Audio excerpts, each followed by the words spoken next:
खुशी हुई है बताते हुए कि आज हमारे साथ दोबारा से देश के renowned nephrologist doctor Manoj Arora हैं, जो प्रिंसिपल कंसल्टेंट एंड हेड है nephrology department Max hospital Shalimar Bagh में, and he is also heading the kidney transplant unit there.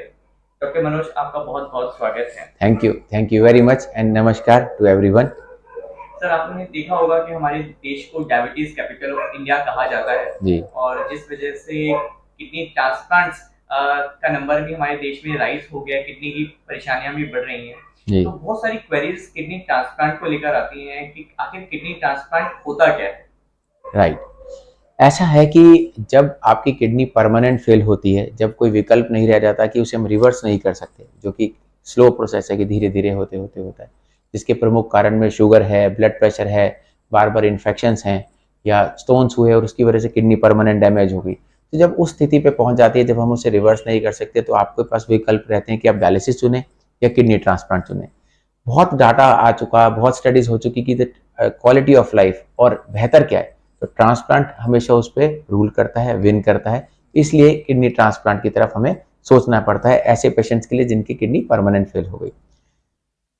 Sir, kidney transplant dialysis से बेहतर कैसे है?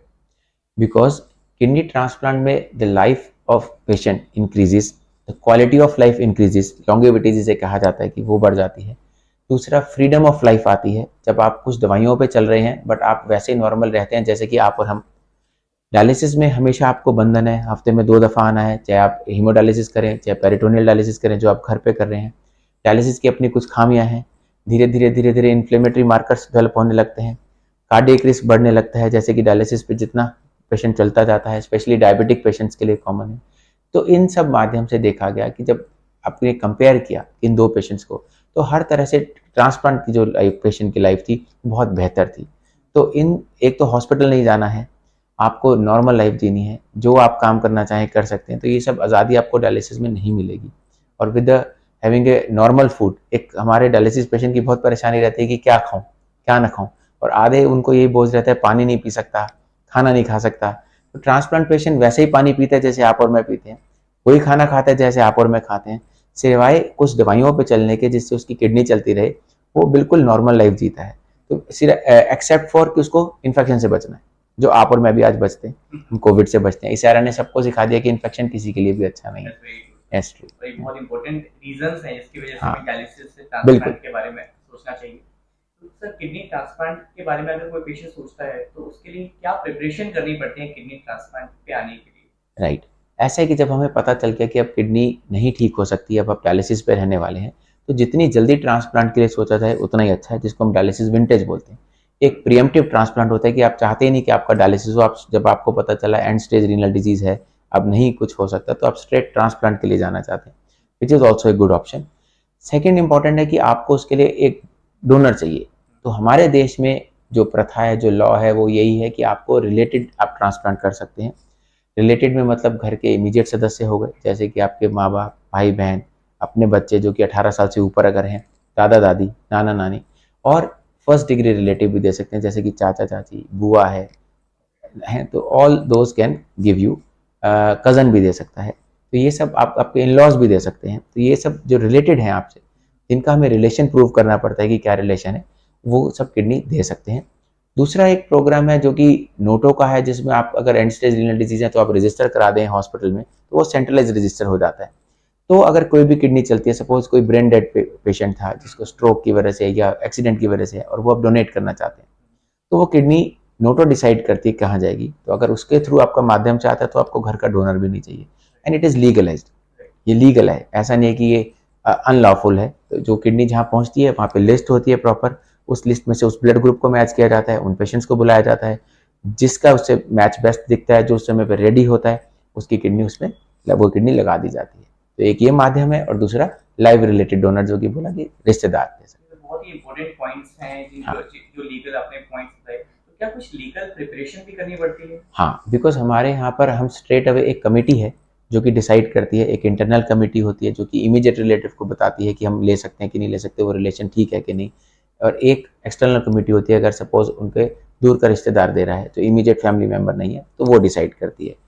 सो कुछ लीगल डॉक्यूमेंट्स बहुत ज़रूरी चाहिए होते हैं। हर जगह एक ट्रांसप्लांट कोऑर्डिनेटर होता है जो सारा ये बताता है कि क्या क्या डॉक्यूमेंट्स इंपॉर्टेंट है, पुलिस वेरिफिकेशन, आपके बाकी एफिडेविट्स, अदर प्रूफ्स जो ये बताएं कि हाँ रिलेशन है। कभी कभी हम जेनेटिक टेस्टिंग पे भी जाते हैं कि हाँ ये रिलेशन एब्सोल्युटली ठीक है, एथिकल है। तो उसके लिए प्रूव के लिए एक प्रॉपर एक मेथड है, प्रॉपर पेपर्स हैं, मेडिको लीगल पूरे पेपर्स हैं जो कि उसमें चाहिए हमें। तो इस ये इंपॉर्टेंट एस्पेक्ट हमारा ट्रांसप्लांट कोऑर्डिनेटर करता है, क्रॉस चेक हम करते हैं, वो फाइल गो थ्रू होती है।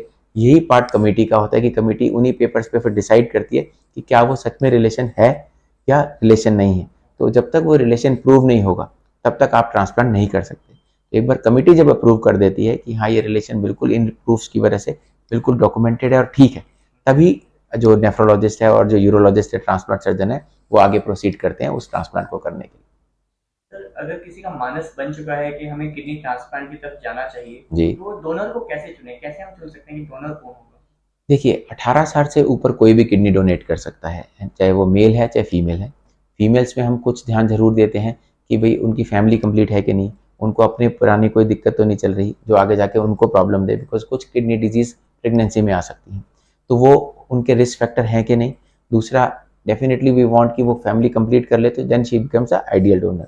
बट ऐसा हार्ड एंड फास्ट रूल नहीं है, but that is always good कि ताकि उस पर कोई प्रॉब्लम नहीं आए। डोनर एक नॉर्मल इंसान है जो किडनी देना चाहता है, तो वो हमेशा स्वस्थ ही रहना चाहिए।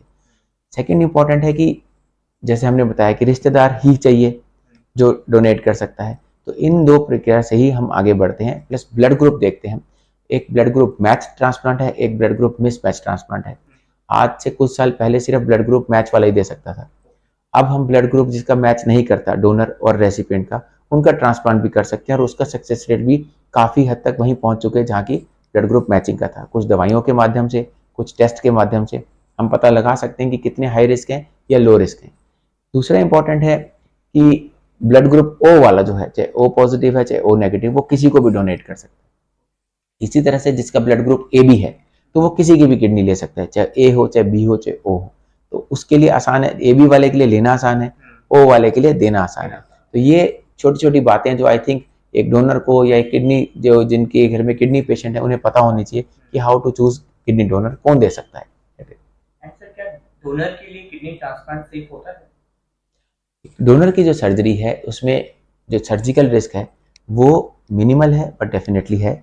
एक्सपर्टाइज तभी एक एक्सपर्ट ट्रांसप्लांट सर्जन ही इसको कैरी आउट करता है। सेकंड इंपॉर्टेंट है कि 5 दिन के बाद वो नॉर्मल घर चला जाता है, नॉर्मल लाइफ रूटीन में खाना पीना वैसे ही रहता है। सिर्फ 2 किलो से ज़्यादा वजन हम उसे मना करते हैं कि ना उठाएं 3 महीने तक। उसके बाद वो जो भी करना चाहें वो कर सकते हैं, बट खाना पीना उसका वही रहता है जैसे कि आप और हम खाते हैं, नॉर्मल डाइट, नॉर्मल पानी, नॉर्मल सब कुछ। सिर्फ टाइम टू टाइम हम चेकअप जरूर चाहते हैं कि जो डोनर है वो भी स्वस्थ रहे, इसलिए simple urine test, simple BP monitoring और सिंपल केएफटी हम टाइम टू टाइम उसको कराते रहते हैं। हम उसको ऐसा नहीं कहते कि अब आप सालों तक आए ना, शुरू में थोड़ा सा फ्रीक्वेंट, फिर धीरे धीरे कम, उसके बाद में तो साल दर साल ही हम उसको बोलते हैं कि सिंपल ये टेस्ट करा लीजिए और अपना ध्यान रखिए। उसको थोड़ा सा ध्यान ये रखना पड़ता है कि कभी भी उसको इन्फेक्शन हुए, कभी भी दर्द उठा, तो वो ऐसी कोई एंटीबायोटिक या पेन किलर ना खाए जो किडनी को नुकसान करे, क्योंकि अब एक किडनी है। तो अगर अब कुछ होगा तो वो किडनी बहुत जल्दी इफेक्ट होगी। सेकंड इंपॉर्टेंट है कि उन्हें पथरी हो गई आगे जाके, एक किडनी है तो उनको इलाज बहुत जल्दी चाहिए, नहीं तो वो किडनी फेल होगी। तो ये छोटी छोटी बातें अगर आप ध्यान रखेंगे, सिम्टम को इग्नोर नहीं करेंगे, तो वो बिल्कुल स्वस्थ लाइफ जी सकते हैं।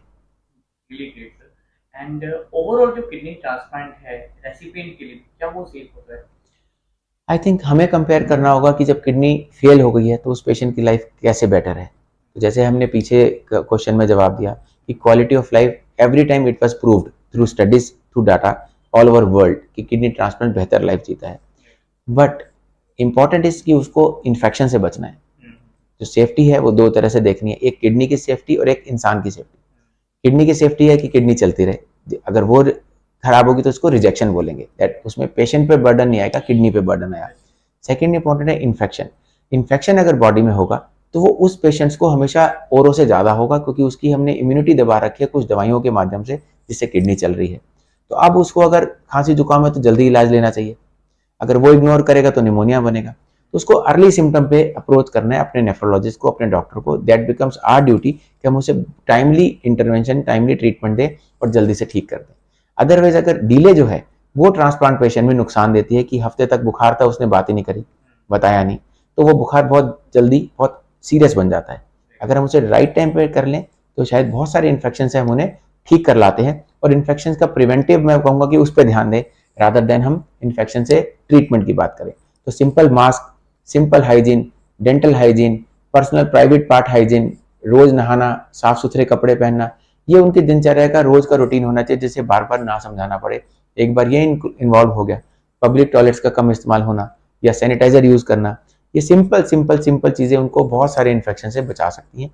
सेकेंड इंपॉर्टेंट होता है रोल कि हम जो दवाई देते हैं वर्सेस बैलेंस करना। बहुत सारे पेशेंट में इन्फेक्शन होता है तो हम दवाइयाँ की मात्रा कम कर देते हैं क्योंकि इनकी बॉडी में इन्फेक्शन की टेंडेंसी ज़्यादा है। बहुत सारे पेशेंट में रिजेक्शन की टेंडेंसी होती है, इन्फेक्शन की नहीं होती, तो उनमें दवाइयों का माध्यम बढ़ाना पड़ता है। तो ये बैलेंस हर पेशेंट में एक दूसरे से वेरी करेगा। कोई स्ट्रेट फॉर्मूला नहीं है कि आज जो एक पेशेंट को दे दिया हम अगले 10 में वैसे ही चलते रहेंगे। मेंटेन यही करना होगा कि उसको इन्फेक्शन से बचा के रखें और रिजेक्शन से बचा के रखें ताकि वो एक नेट बैलेंस लाइफ जिए। और एक किडनी ट्रांसप्लांट के बाद कितने दिनों तक हॉस्पिटल में पेशेंट को रहना पड़ता है? राइट, जो किडनी देता है डोनर उसको 5वें दिन हम डिस्चार्ज कर देते हैं चलते हुए। जो किडनी जिसे लगाई जाती है, जो रेसिपिएंट है जिस मिला, उसे हम 8th डे पे डिस्चार्ज कर देते हैं। अगर इन्फेक्शन नहीं हुआ, यूरिन बढ़िया आ रहा है, सब कुछ ठीक है, तो 8वें दिन, तो this comes to 90% of the patients कि 8वें दिन वो नॉर्मल खाते पीते अपने घर जाता है। फिर हम उसे बताते हैं, एक सिंपल स्टेंट डाला होता है जिसे निकालना होता है, बाकी रूटीन में उसको बुला के फिर उसका फॉलोअप करते रहते हैं। हालांकि सर मुझे पता है कि कॉस्ट वेरीज कर सकती हैं, बट फिर भी अंदाजन कितना खर्च आ जाता है kidney transplant? Right, I think वो हॉस्पिटल टू हॉस्पिटल है, पेशेंट टू पेशेंट है। अगर हम बात करें दोनों का ब्लड ग्रुप मैच करता है तो एवरेज आप मान के चले कि 7 लाख के आसपास खर्चा है। अगर कभी कभी महंगे इंजेक्शन देने पड़ते हैं तो वो 8 साढ़े 8 पहुंच जाता है। अगर ब्लड ग्रुप मैच नहीं करता तो उसमें जो हमें कुछ ट्रीटमेंट देने पड़ते हैं उसकी कॉस्ट ऐड करें तो करीब 11-12 लाख वो कॉस्ट पहुंच जाती है अगर ब्लड ग्रुप मैच नहीं करता तो एवरेज कॉस्ट यही रहती है। किसी हॉस्पिटल की थोड़ी ज़्यादा, किसी हॉस्पिटल की थोड़ी कम, बट एवरेज यही है। और किडनी ट्रांसप्लांट कराने से पहले कुछ खास तरह के टेस्ट कराने पड़ते हैं? हाँ बिल्कुल, क्योंकि हमें ये HLA मैच कराना पड़ता है। ब्लड ग्रुप एक वेरी इंपॉर्टेंट टेस्ट है। क्रॉस मैच करते हैं कि क्या वो किडनी के पहले से कोई एंटीबॉडी तो नहीं बने हुए कि रिजेक्ट हो जाएगी। उसको हम कई लेवल तक जा सकते हैं जिसकी थोड़ी कॉस्ट भी ज़्यादा होती है, बट वो हम डिफाइन करते हैं कि कौन दे रहा है। उस लेवल, उस हिसाब से हम डिसाइड करते हैं कि किस तरह के टेस्ट चाहिए हमें, तो वो तो कॉस्ट ऐड होती है। किडनी क्या 2 हैं जो डोनर दे रहा है, उसकी एंजियोग्राफी में रिपोर्टिंग कैसी है, पेशेंट जिसमें लग रही है क्या उसकी बेड सब कुछ वेसल्स उसकी ठीक है। तो ये सिंपल सिंपल टेस्ट हैं जो कि बहुत ज़रूरी हैं जिससे हमारा ट्रांसप्लांट सक्सेसफुल होगा उसके बारे में हम जानते हैं। तो ये टेस्ट तो अनिवार्य है। ट्रांसप्लांट कराने के बाद कितने दिनों में पेशेंट सामान्य जीवन व्यतीत कर सकता है? राइट, जिसको किडनी लगी है वो नॉर्मल लाइफ घर में जीता है। 8 दिन पे जब हम उसे भेज देते हैं तो हम उसे बोलते हैं नॉर्मली रहना है, सिर्फ इन्फेक्शन से बचना है, नॉर्मल खाना है, साफ सुथरा रहना है। 3 महीने तक हम एडवाइस करते हैं कि आप अपने घर में रहें और 3 महीने के बाद वो जो भी काम करना चाहें वो करें, बट अपनी पर्सनल हाइजीन, मास्क ये ना भूलें, बट जो भी काम करना चाहें वो रूटीन को रिज्यूम कर सकते हैं। और भी कोई स्पेशल सावधानियां जो उनको बरतनी चाहिए? यही कि अपने डॉक्टर से हमेशा टच में रहें। कभी भी यूरिन की मात्रा कम है, यूरिन की मात्रा ज़्यादा है, कहीं दर्द है, कोई बुखार है, तो उसे इग्नोर ना करें, उसे उसी दिन बता दें कि ऐसा हो रहा है, ताकि हमारी सहायता से वो उसको हम फटाफट डायग्नोज कर लें और फटाफट उसे ठीक कर दें। तो ये चीज़ वो ना भूलें, ये इंपॉर्टेंट है। एंड किडनी ट्रांसप्लांट के बाद सर कौन से डायग्नोस्टिक टेस्ट उनको रेगुलर कराने चाहिए, कराने पड़ते हैं? बड़े सिंपल टेस्ट हैं जिसमें हमारा सिर्फ किडनी फंक्शन टेस्ट होता है। एक टेक्रोलिमस लेवल हम कराते हैं, बिकॉज एक टेक्रोलिमस करके दवा है जो किडनी चलाते हैं जिसके लेवल हम नाप सकते हैं, वो कराना है। सिंपल यूरिन टेस्ट हम बीच बीच में कराते हैं कि कोई प्रोटीन लीक तो नहीं हो रहा, कोई इन्फेक्शन तो नहीं हो रहा। जब जरूरत पड़ती है कि हमें लगता है क्रिएटिन बढ़ा, उस हिसाब से टेस्ट बढ़ जाते हैं। अदरवाइज रूटीन में हम सिंपल टेस्ट ही कराते हैं। सिंपल लिपिड प्रोफाइल, कोलेस्ट्रॉल्स कैसे हैं, LFT बीच में कराते हैं, एंड हीमोग्लोबिन कितना मेंटेन कर रहे हैं। बट अदरवाइज अब किडनी पर दबाव आता है तो हम यूरिन टेस्ट, अल्ट्रासाउंड डॉपलर और कभी कभी किडनी की बायोप्सी भी करते हैं, जिसको किडनी का टुकड़ा लेना, जो नई किडनी लगी, तो उसे हमें तुरंत पता चल जाता है कि किडनी में इफेक्ट क्यों आया। तो इस सिंपल मेथड से हम स्टेप वाइज चलते हैं। बायोप्सी सबसे आखिर में रखते हैं, उससे पहले सिंपल टेस्ट से हम पता लगाते हैं। और मोस्टली पेशेंट जो ठीक चलते रहते हैं उनमें ना डॉक्टर चाहिए हमें, ना ही बायोप्सी चाहिए, हम सिंपल रूटीन टेस्ट से ही उनको फॉलो करते हैं और वो बड़ी अच्छी लाइफ बिताते हैं। सर ये जो क्वेश्चन मैं पूछने वाला हूँ ये बहुत क्वेरीज होती हैं आफ्टर किडनी ट्रांसप्लांट कि वो अपनी डाइट का ध्यान कैसे रखें? Right, I think healthy diet खाएं। और जैसे कि मैंने बताया कि वो किडनी पेशेंट नहीं रहे तो उनके लिए साफ खाना बहुत ज़रूरी है, फ्रेश खाना बहुत ज़रूरी है कि वो सुबह का रात को ना खाएं, रात का सुबह ना खाएं, एंड जो भी खाएं वो फ्रेशली कुक्ड हो, अच्छे से, रादर मैं सिंपल एग्जांपल ये देता हूँ कि उसमें कुकर में सीटी आप लगा लो तो उसके सारे जर्म्स मर जाएंगे। तो जो कुकर में पका के खा सकते हैं आप, वो सब आपके लिए सेफ है। आटा है तो उसी टाइम गूंदें, वही रोटी खाएं, ठीक है ना। राइस बने तो उसी टाइम बने। कच्ची सलाद थोड़ी अवॉइड करें, बिकॉज उसमें अगर जर्म्स ज़्यादा चांस रहेंगे और इन्फेक्शन होगा तो वो नहीं बचा सकते। लेकिन कुक्ड फूड को आप डेफिनेटली श्योर हो सकते हो। बहुत लोग एग खाना चाहते हैं, नॉन वेज खाना चाहते हैं, तो वो अच्छी जगह से हो, कुक्ड हो, और उसे अच्छे से कुकर में सीटी दिला लें, खुद पका लें, तो उसके बाद उनके जर्म्स नहीं रहेंगे, तो वो भी सेवन कर सकते हैं। और क्या दवाइयाँ किडनी ट्रांसप्लांट के बाद हमेशा खानी पड़ती हैं? हाँ, ये तो है, बिकॉज किडनी नहीं तो नहीं चलेगी, बट उनकी मात्रा कम होती जाएगी। जो ब्लड प्रेशर की दवाई आपकी पहले चलती है वो वैसी चलेगी, शुगर की दवाई चलती है वो वैसी चलेंगी।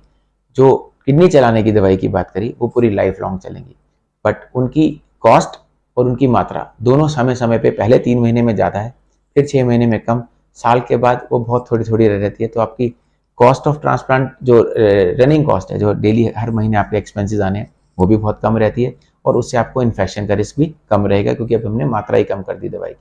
तो दोनों तरह से बेनिफिट मिलता है। सर आपने हालांकि इस क्वेश्चन का आंसर दिया है, लेकिन मैं फिर भी रिपीट करना चाहूँगा कि किडनी ट्रांसप्लांट के बाद इन्फेक्शन से हम कैसे बचें? राइट, मैंने बताया ना, personal hygiene is very very important. Over crowding avoid करें, खूब रश वाली पार्टियां अवॉइड करें। जहां आपको लगता है, जैसे अभी कोविड के दिन है, तो बेटर है कि बाहर निकलेंगे तो होगा, तो उस चीज़ को अवॉइड करें। प्लस डेली नहाना बहुत ज़रूरी है, दिन में 2 दफ़ा 3 दफ़ा ब्रश करना बहुत ज़रूरी है। प्राइवेट पार्ट्स क्लीनिंग बहुत इंपॉर्टेंट है। साफ कपड़े नहीं डालेंगे तो स्किन इन्फेक्शन होने लगेंगे, ठीक है ना। तो ये सब करके आप इन्फेक्शन से बच सकते हैं। जिसे खांसी जुकाम है उससे दूर रहें, दैट इज़ वेरी इंपॉर्टेंट। चाहे वर्क प्लेस पे कभी तो जाएंगे, 3 महीने बाद तो नॉर्मल काम करेंगे, बट आपको पता है कि उसे खांसी है, आप पहले ही बता के रखें कि ऐसा कभी हो। अपने दोस्तों को भी आप फ्रीली बता सकते हैं कि अगर तुझे खांसी जुकाम हो तो प्लीज़ मुझसे दूर रहना, क्योंकि मुझे इन्फेक्शन ज़्यादा जल्दी होगा। तो रादर देन छुपाने के, you should be open and should be clear, so that आप बचे रहे। अगर आप स्वस्थ हैं, वो बेस्ट लाइफ है। और ये क्वेश्चन मैं सर बहुत ही इंपॉर्टेंट पूछने वाला हूँ, और वो ये है कि किडनी ट्रांसप्लांट चाहे वो मेल हो या फीमेल हो, क्या दोनों सामान्य वैवाहिक जीवन व्यतीत कर सकते हैं? हाँ, एक टाइम के बाद हम उनको फॉलो करते रहते हैं। अगर उनका ग्राफ बिल्कुल ठीक है, सब ठीक है, तो शुरू में हम उन्हें अलाउ करते हैं कि with protection you can continue with your normal relation. But yes, if they want to become parents, तो उसमें we wait for some time, है ना। At least first year should be given to transplant, how the kidneys is behaving, क्या उनका status है, कैसे चले, कोई रिजेक्शन, कोई इन्फेक्शन तो नहीं है। 1 साल तक दवाइयाँ भी बहुत कम हो चुकी होती हैं। तो उसके बाद देन वी अलाउ देम कि अब आप ये भी रिज्यूम कर सकते हैं कि अगर आप पेरेंट्स बनना चाहते हैं, कि अगर आप फादरहुड एंजॉय करना चाहते हैं, मदरहुड, तो but we follow patient and then we ask them and we guide them कि अब आप, this is the right time that you can plan and you can go head. तो that is how we go, because pregnancy is a state जिसमें बहुत सारी दिक्कतें आ सकती हैं। मेल में बहुत कम, बट फीमेल्स के लिए we are much more should have a question, and हम उनके लिए बहुत ज़्यादा वो भी रखते हैं कि दवाइयों का कौन सा चेंज करना है, क्या दवाई प्रेगनेंसी में चलाएंगे, क्या नहीं चलाएंगे। मेल के लिए ये एप्लीकेबल नहीं रहता है। जैसा आपने बताया सर, 1 साल तक ध्यान रखना होता है इस तरह के रिलेशनशिप के लिए। तो जब अगर पेशेंट योग या शारीरिक व्यायाम करना चाहे, तो उसको भी ध्यान रखना है कि कितने दिनों I think slow and study is always good.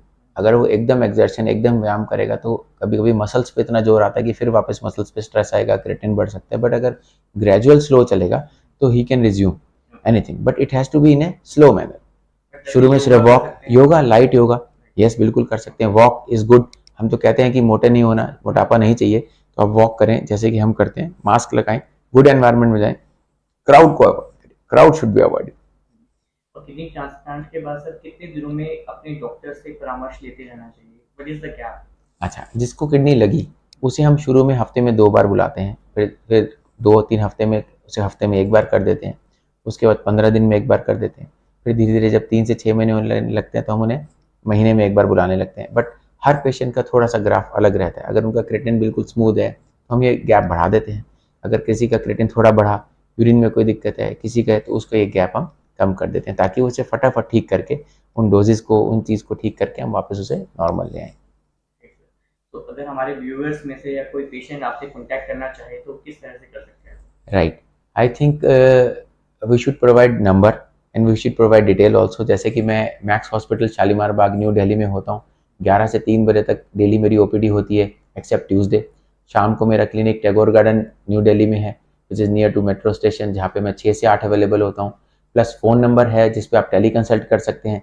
आज गवर्नमेंट ऑफ इंडिया ने अलाउ किया है, इन कोविड पैंडेमिक की, आप tele consultation is allowed. And बहुत सारे बुजुर्ग हैं, बहुत सारे ऐसे लोग हैं जो घर से नहीं चल सकते, बट वो वीडियो कॉल पे, टेली कंसल्ट पे अपॉइंटमेंट लेके बात कर सकते हैं। और जो लोग मिलना चाहें वो पर्सनली आके अपॉइंटमेंट लेके मिल सकते हैं। Thank you so much sir, आपने बहुत ही महत्वपूर्ण जानकारियां दी हैं किडनी ट्रांसप्लांट से संबंधित। तो मुझे पूरी उम्मीद है व्यूअर्स आपको बहुत सारी क्वेरीज के आंसर्स मिले होंगे। Thank you doctor Manoj. नहीं, thank you very much, and I think it's a very good platform जब हम इस माध्यम से इतने सारों के पास पहुंच सकते हैं, जो कि हम जब पर्सनली पेशेंट को देखते हैं तो 2, 4, 10 या 20 या 50 इतने को पहुंच सकते हैं। तो this medium is really very good. Through social media हम उतनों तक वो बात पहुंचा सकते हैं कि जो एक ये रिकॉर्डिंग बहुतों का फायदा कर सकती है। तो ये चीज इसलिए मुझे बड़े धीरे धीरे सोशल मीडिया की इंपॉर्टेंस पता चली। आई थिंक थ्रू दिस की इससे हम कितने लोगों से कनेक्ट हो सकते हैं और कितनों की प्रॉब्लम सॉल्व कर सकते हैं घर बैठे बैठे। और जैसा डॉक्टर मनोज ने कहा कि आपकी एक वीडियो से कितने सारे लोगों को इस तरह की जानकारियां मिल सकती हैं, तो आप सभी से रिक्वेस्ट है कि इतनी महत्वपूर्ण जानकारियों वाली किडनी ट्रांसप्लांट से जुड़ी हुई क्वेरीज की इस वीडियो को ज्यादा से ज्यादा शेयर करें ताकि लोगों तक सही इंफॉर्मेशन मिल सके। और चैनल को अगर आप सब्सक्राइब कर लेंगे तो आपको रेगुलर अपडेट मिलते रहेंगे। बहुत बहुत धन्यवाद। Thank you very much. Take care of yourself.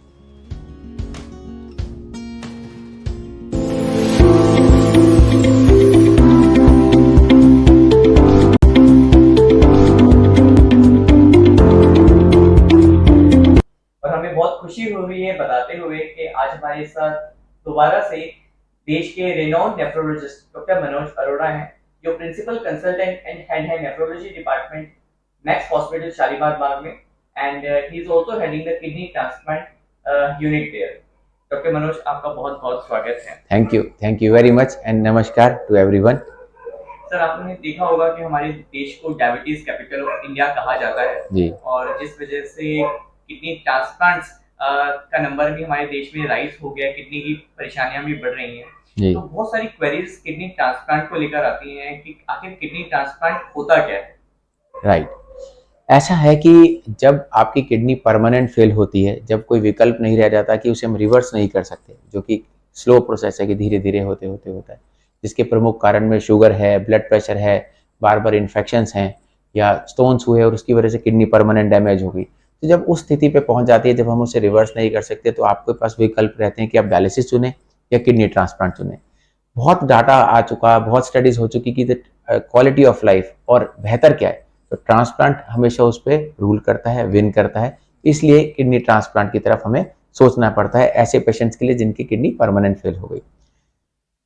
Sir, kidney transplant dialysis से बेहतर कैसे है? बिकॉज किडनी ट्रांसप्लांट में the life of patient increases, the quality of life increases, longevity जिसे कहा जाता है कि वो बढ़ जाती है। दूसरा, फ्रीडम ऑफ लाइफ आती है। जब आप कुछ दवाइयों पे चल रहे हैं बट आप वैसे नॉर्मल रहते हैं जैसे कि आप और हम। डायलिसिस में हमेशा आपको बंधन है, हफ्ते में 2 दफ़ा आना है, चाहे आप हीमोडायलिसिस करें चाहे पेरिटोनियल डायलिसिस करें जो आप घर पे कर रहे हैं। डायलिसिस की अपनी कुछ खामियां हैं, धीरे धीरे इन्फ्लेमेटरी मार्कर्स डेवलप होने लगते हैं, कार्डियक रिस्क बढ़ने लगता है, जैसे कि डायलिसिस पे जितना पेशेंट चलता जाता है, स्पेशली डायबिटिक पेशेंट्स के लिए कॉमन है।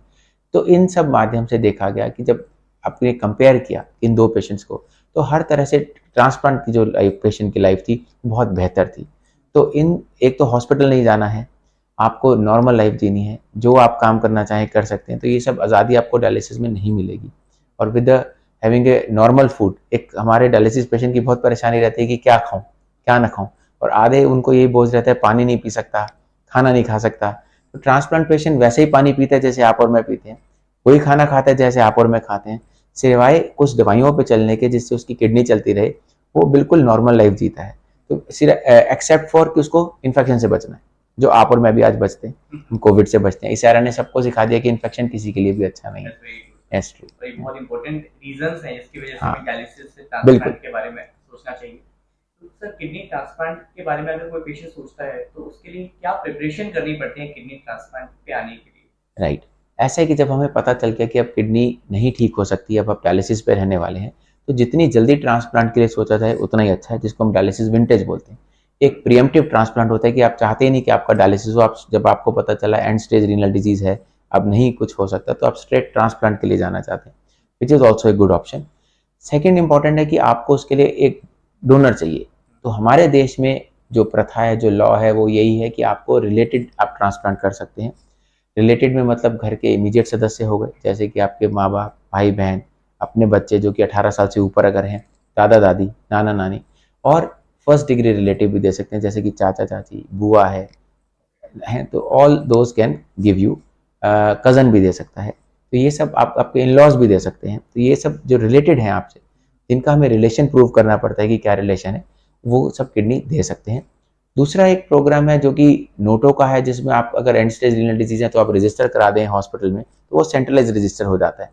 तो अगर कोई भी किडनी चलती है, सपोज कोई ब्रेन डेड पेशेंट था जिसको स्ट्रोक की वजह से या एक्सीडेंट की वजह से, और वो अब डोनेट करना चाहते हैं, तो वो किडनी नोटो डिसाइड करती है कहाँ जाएगी। तो अगर उसके थ्रू आपका माध्यम से आता है तो आपको घर का डोनर भी नहीं चाहिए, एंड इट इज़ लीगलाइज्ड। ये लीगल है, ऐसा नहीं है कि ये अनलॉफुल है। तो जो किडनी जहाँ पहुँचती है वहाँ पे लिस्ट होती है प्रॉपर, उस लिस्ट में से उस ब्लड ग्रुप को मैच किया जाता है, उन पेशेंट्स को बुलाया जाता है, जिसका उससे मैच बेस्ट दिखता है, जो उस समय पर रेडी होता है, उसकी किडनी उसमें वो किडनी लगा दी जाती है। तो एक ये माध्यम है, और दूसरा लाइव रिलेटेड डोनर, जो कि बोला कि रिश्तेदार थे। बहुत ही इंपॉर्टेंट पॉइंट्स हैं हाँ। जो लीगल आपने पॉइंट्स बताए। तो क्या कुछ लीगल प्रिपरेशन भी करनी पड़ती है? हाँ, बिकॉज हमारे यहाँ पर हम स्ट्रेट अवे एक कमेटी है जो कि डिसाइड करती है। एक इंटरनल कमेटी होती है जो कि इमीडिएट रिलेटिव को बताती है कि हम ले सकते हैं कि नहीं ले सकते, वो रिलेशन ठीक है कि नहीं। और एक एक्सटर्नल कमेटी होती है, अगर सपोज उनके दूर का रिश्तेदार दे रहा है, तो इमीडिएट फैमिली मेम्बर नहीं है, तो वो डिसाइड करती है। सो कुछ लीगल डॉक्यूमेंट्स बहुत ज़रूरी चाहिए होते हैं। हर जगह एक ट्रांसप्लांट कोऑर्डिनेटर होता है जो सारा ये बताता है कि क्या क्या डॉक्यूमेंट्स इंपॉर्टेंट है, पुलिस वेरिफिकेशन, आपके बाकी एफिडेविट्स, अदर प्रूफ्स, जो ये बताएं कि हाँ रिलेशन है। कभी कभी हम जेनेटिक टेस्टिंग पे भी जाते हैं कि हाँ ये रिलेशन एब्सोल्युटली ठीक है, एथिकल है। तो उसके लिए प्रूव के लिए एक प्रॉपर एक मेथड है, प्रॉपर पेपर्स हैं, मेडिको लीगल पूरे पेपर्स हैं जो कि उसमें चाहिए हमें। तो इस ये इंपॉर्टेंट एस्पेक्ट हमारा ट्रांसप्लांट कोऑर्डिनेटर करता है, क्रॉस चेक हम करते हैं, वो फाइल गो थ्रू होती है। यही पार्ट कमेटी का होता है कि कमेटी उन्हीं पेपर्स पे फिर डिसाइड करती है कि क्या वो सच में रिलेशन है या रिलेशन नहीं है। तो जब तक वो रिलेशन प्रूव नहीं होगा तब तक आप ट्रांसप्लांट नहीं कर सकते। एक बार कमेटी जब अप्रूव कर देती है कि हाँ ये रिलेशन बिल्कुल इन प्रूफ्स की वजह से बिल्कुल डॉक्यूमेंटेड है और ठीक है, तभी जो नेफ्रोलॉजिस्ट है और जो यूरोलॉजिस्ट है, ट्रांसप्लांट सर्जन है, वो आगे प्रोसीड करते हैं उस ट्रांसप्लांट को करने के लिए। सर, अगर किसी का मानस बन चुका है कि हमें किडनी ट्रांसप्लांट की तरफ जाना चाहिए, जी, तो वो डोनर को कैसे चुने? कैसे हम चुन सकते हैं कि डोनर कौन होगा? देखिए 18 साल से ऊपर कोई भी किडनी डोनेट कर सकता है, चाहे वो मेल है चाहे फीमेल है। फीमेल्स में हम कुछ ध्यान जरूर देते हैं कि भाई उनकी फैमिली कंप्लीट है कि नहीं, उनको अपने पुरानी कोई दिक्कत तो नहीं चल रही जो आगे जाके उनको प्रॉब्लम दे, बिकॉज कुछ किडनी डिजीज प्रेगनेंसी में आ सकती हैं, तो वो उनके रिस्क फैक्टर हैं कि नहीं। दूसरा, डेफिनेटली वी वांट कि वो फैमिली कंप्लीट कर ले, तो then she becomes a ideal donor. But ऐसा हार्ड एंड फास्ट रूल नहीं है, but that is always good कि ताकि उस पर कोई प्रॉब्लम नहीं आए। डोनर एक नॉर्मल इंसान है जो किडनी देना चाहता है, तो वो हमेशा स्वस्थ ही रहना चाहिए। सेकेंड इंपॉर्टेंट है कि जैसे हमने बताया कि रिश्तेदार ही चाहिए जो डोनेट कर सकता है। तो इन दो प्रक्रिया से ही हम आगे बढ़ते हैं। प्लस ब्लड ग्रुप देखते हैं, एक ब्लड ग्रुप मैच ट्रांसप्लांट है, एक blood group miss match transplant है। आज से कुछ साल पहले सिर्फ ब्लड ग्रुप मैच वाला ही दे सकता था। अब हम ब्लड ग्रुप जिसका मैच नहीं करता, डोनर और रेसिपिएंट का, उनका ट्रांसप्लांट भी कर सकते हैं, और उसका सक्सेस रेट भी काफ़ी हद तक वहीं पहुंच चुके हैं जहाँ की ब्लड ग्रुप मैचिंग का था। कुछ दवाइयों के माध्यम से, कुछ टेस्ट के माध्यम से हम पता लगा सकते हैं कि कितने हाई रिस्क हैं या लो रिस्क हैं। दूसरा इंपॉर्टेंट है कि ब्लड ग्रुप ओ वाला जो है, चाहे ओ पॉजिटिव है चाहे ओ नेगेटिव, वो किसी को भी डोनेट कर सकता है। इसी तरह से जिसका ब्लड ग्रुप ए बी है, तो वो किसी की भी किडनी ले सकता है, चाहे ए हो चाहे बी हो चाहे ओ हो। तो उसके लिए आसान है, ए बी वाले के लिए लेना आसान है, ओ वाले के लिए देना आसान है। तो ये छोटी छोटी बातें जो आई थिंक एक डोनर को या एक किडनी जो जिनके घर में किडनी पेशेंट है उन्हें पता होनी चाहिए कि how to choose kidney donor, कौन दे सकता है। सर, क्या डोनर के लिए किडनी ट्रांसप्लांट सेफ होता है? डोनर की जो सर्जरी है उसमें जो सर्जिकल रिस्क है वो मिनिमल है, बट डेफिनेटली है। एक्सपर्टाइज तभी एक एक्सपर्ट ट्रांसप्लांट सर्जन ही इसको कैरी आउट करता है। सेकंड इंपॉर्टेंट है कि 5 दिन के बाद वो नॉर्मल घर चला जाता है, नॉर्मल लाइफ रूटीन में खाना पीना वैसे ही रहता है। सिर्फ 2 किलो से ज़्यादा वजन हम उसे मना करते हैं कि ना उठाएं 3 महीने तक। उसके बाद वो जो भी करना चाहें वो कर सकते हैं, बट खाना पीना उसका वही रहता है जैसे कि आप और हम खाते हैं, नॉर्मल डाइट, नॉर्मल पानी, नॉर्मल सब कुछ। सिर्फ टाइम टू टाइम हम चेकअप जरूर चाहते हैं कि जो डोनर है वो भी स्वस्थ रहे, इसलिए simple urine test, simple BP monitoring और सिंपल केएफटी हम टाइम टू टाइम उसको कराते रहते हैं। हम उसको ऐसा नहीं कहते कि अब आप सालों तक आए ना, शुरू में थोड़ा सा फ्रीक्वेंट, फिर धीरे धीरे कम, उसके बाद में तो साल दर साल ही हम उसको बोलते हैं कि सिंपल ये टेस्ट करा लीजिए और अपना ध्यान रखिए। उसको थोड़ा सा ध्यान ये रखना पड़ता है कि कभी भी उसको इन्फेक्शन हुए, कभी भी दर्द उठा, तो वो ऐसी कोई एंटीबायोटिक या पेन किलर ना खाए जो किडनी को नुकसान करे, क्योंकि अब एक किडनी है, तो अगर अब कुछ होगा तो वो किडनी बहुत जल्दी इफेक्ट होगी। सेकंड इंपॉर्टेंट है कि उन्हें पथरी हो गई आगे जाके, एक किडनी है तो उनको इलाज बहुत जल्दी चाहिए, नहीं तो वो किडनी फेल होगी। तो ये छोटी छोटी बातें अगर आप ध्यान रखेंगे, सिम्टम को इग्नोर नहीं करेंगे, तो वो बिल्कुल स्वस्थ लाइफ जी सकते हैं। एंड ओवरऑल जो किडनी ट्रांसप्लांट है रेसिपिएंट के लिए, क्या वो सेफ होता है? आई थिंक हमें कंपेयर करना होगा कि जब किडनी फेल हो गई है तो उस पेशेंट की लाइफ कैसे बेटर है।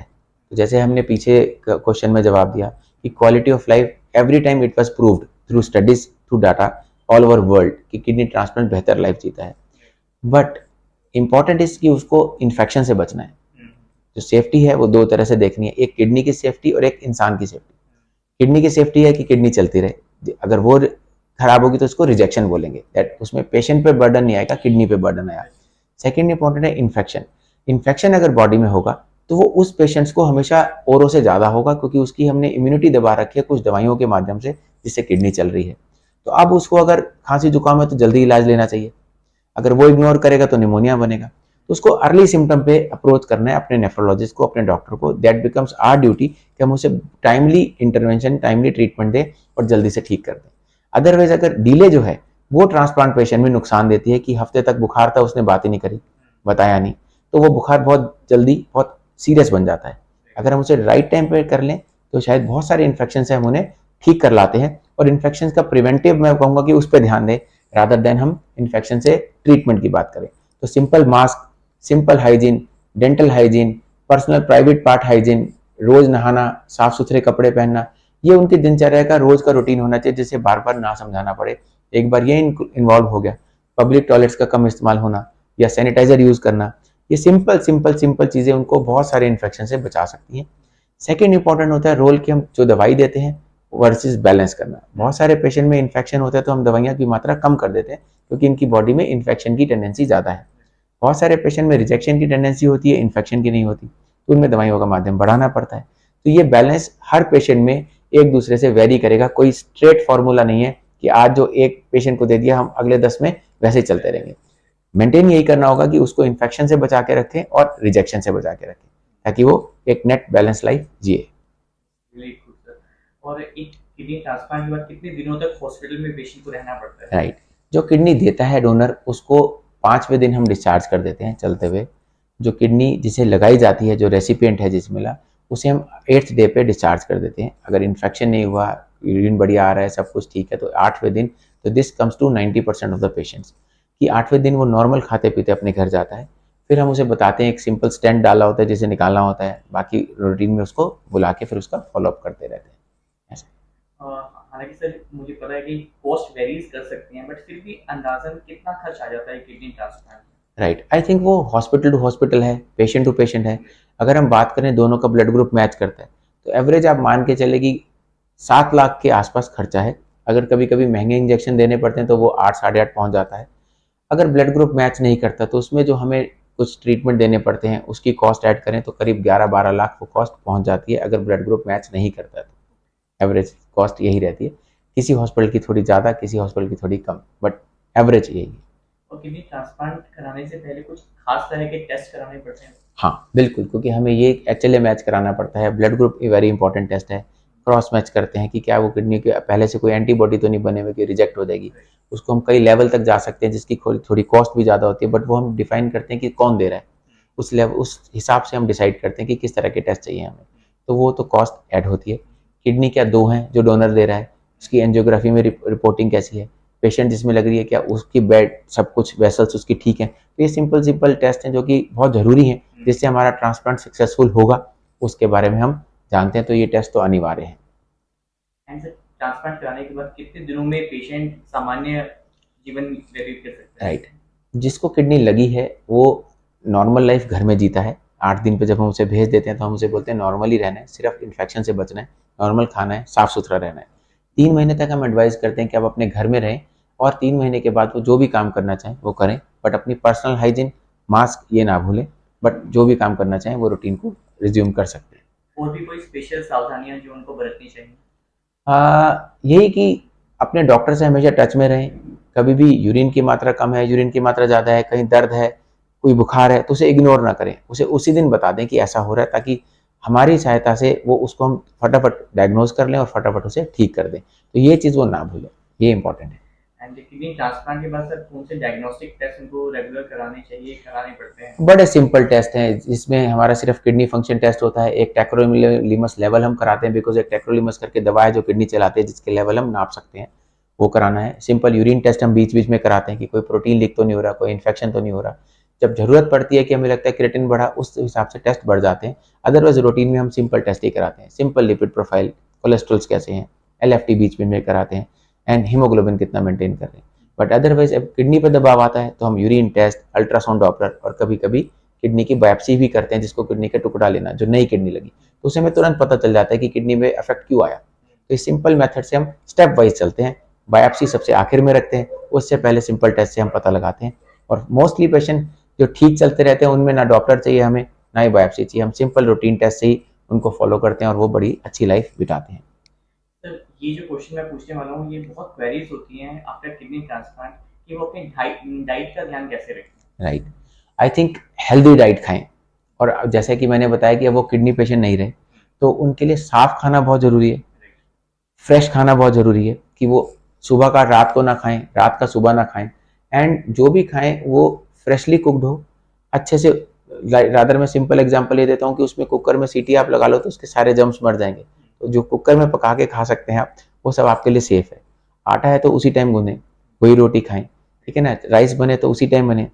कच्ची सलाद थोड़ी अवॉइड करें, बिकॉज उसमें अगर जर्म्स ज़्यादा चांस रहेंगे और इन्फेक्शन होगा तो वो नहीं बचा सकते। लेकिन कुक्ड फूड को आप डेफिनेटली श्योर हो सकते हो। बहुत लोग एग खाना चाहते हैं, नॉन वेज खाना चाहते हैं, तो वो अच्छी जगह से हो, कुक्ड हो, और उसे अच्छे से कुकर में सीटी दिला लें, खुद पका लें, तो उसके बाद उनके जर्म्स नहीं रहेंगे, तो वो भी सेवन कर सकते हैं। और क्या दवाइयाँ किडनी ट्रांसप्लांट के बाद हमेशा खानी पड़ती हैं? हाँ, ये तो है, बिकॉज किडनी नहीं तो नहीं चलेगी, बट उनकी मात्रा कम होती जाएगी। जो ब्लड प्रेशर की दवाई आपकी पहले चलती है वो वैसी चलेगी, शुगर की दवाई चलती है वो वैसी चलेंगी। जो किडनी चलाने की दवाई की बात करी वो पूरी लाइफ लॉन्ग चलेंगी, बट उनकी कॉस्ट और उनकी मात्रा दोनों समय समय पे पहले 3 महीने में ज़्यादा है, फिर 6 महीने में कम, साल के बाद वो बहुत थोड़ी थोड़ी रह रहती है। तो आपकी कॉस्ट ऑफ ट्रांसप्लांट, जो रनिंग कॉस्ट है, जो डेली हर महीने आपके एक्सपेंसेस आने हैं, वो भी बहुत कम रहती है, और उससे आपको इन्फेक्शन का रिस्क भी कम रहेगा, क्योंकि अब हमने मात्रा ही कम कर दी दवाई की। तो दोनों तरह से बेनिफिट मिलता है। सर आपने हालांकि इस क्वेश्चन का आंसर दिया है, लेकिन मैं फिर भी रिपीट करना चाहूँगा कि किडनी ट्रांसप्लांट के बाद इन्फेक्शन से हम कैसे बचें? राइट, मैंने बताया ना, personal hygiene is very very important. Over crowding avoid करें, खूब रश वाली पार्टियां अवॉइड करें। जहां आपको लगता है, जैसे अभी कोविड के दिन है, तो बेटर है कि बाहर निकलेंगे तो होगा, तो उस चीज़ को अवॉइड करें। प्लस डेली नहाना बहुत ज़रूरी है, दिन में 2 दफ़ा 3 दफ़ा ब्रश करना बहुत ज़रूरी है। प्राइवेट पार्ट्स क्लीनिंग बहुत इंपॉर्टेंट है, साफ कपड़े नहीं डालेंगे तो स्किन इन्फेक्शन होने लगेंगे, ठीक है ना। तो ये सब करके आप इन्फेक्शन से बच सकते हैं।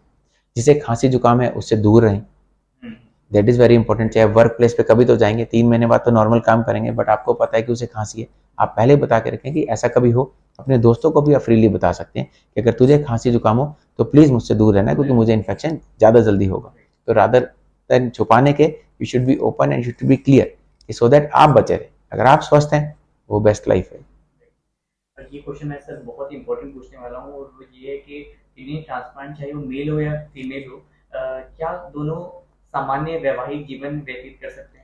हाँ, एक टाइम के बाद हम उनको फॉलो करते रहते हैं। अगर उनका ग्राफ बिल्कुल ठीक है, सब ठीक है, तो शुरू में हम उन्हें अलाउ करते हैं कि with protection you can continue with your normal relation.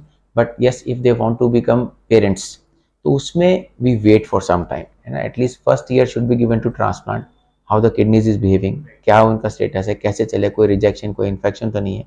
1 साल तक दवाइयाँ भी बहुत कम हो चुकी होती हैं, तो उसके बाद देन वी अलाउ देम कि अब आप ये भी रिज्यूम कर सकते हैं कि अगर आप पेरेंट्स बनना चाहते हैं, कि अगर आप फादरहुड एंजॉय करना चाहते हैं, मदरहुड, तो but we follow patient and then we ask them and we guide them कि अब आप, this is the right time that you can plan and you can go head. तो that is how we go, because pregnancy is a state जिसमें बहुत सारी दिक्कतें आ सकती हैं। मेल में बहुत कम, बट फीमेल्स के लिए we are much more should have a question, and हम उनके लिए बहुत ज़्यादा वो भी रखते हैं कि दवाइयों का कौन सा चेंज करना है, क्या दवाई प्रेगनेंसी में चलाएंगे, क्या नहीं चलाएंगे। मेल के लिए ये एप्लीकेबल नहीं रहता है। जैसा आपने बताया सर, 1 साल तक ध्यान रखना होता है इस तरह के रिलेशनशिप के लिए। तो जब अगर पेशेंट योग या शारीरिक व्यायाम करना चाहे तो उसको भी ध्यान रखना है कि कितने दिनों I think slow and study is always good. अगर वो एकदम एक्सर्शन एकदम व्यायाम करेगा तो कभी कभी मसल्स पे इतना जोर आता है कि फिर वापस मसल्स पे स्ट्रेस आएगा, क्रिएटिन बढ़ सकता है। बट अगर ग्रेजुअल स्लो चलेगा तो he can resume anything, but it has to be in a slow manner. शुरू में सिर्फ walk, yoga, light yoga, yes बिल्कुल कर सकते हैं। Walk is good. हम तो कहते हैं कि मोटे नहीं होना, मोटापा नहीं चाहिए, तो आप वॉक करें जैसे कि हम करते हैं, मास्क लगाएं, गुड एनवायरनमेंट में जाएं, क्राउड को अवॉइड करें, क्राउड शुड बी अवॉइड। और किडनी ट्रांसप्लांट के बाद सर कितने दिनों में अपने डॉक्टर से परामर्श लेते रहना चाहिए? What is the gap?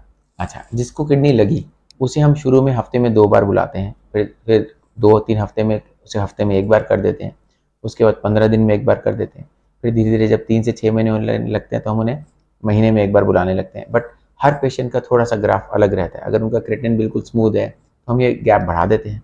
अगर किसी का क्रिएटिन थोड़ा बढ़ा, यूरिन में कोई दिक्कत है किसी का है, तो उसका ये गैप हम कम कर देते हैं ताकि उसे फटाफट ठीक करके उन डोजेज को, उन चीज़ को ठीक करके हम वापस उसे नॉर्मल ले आएँ।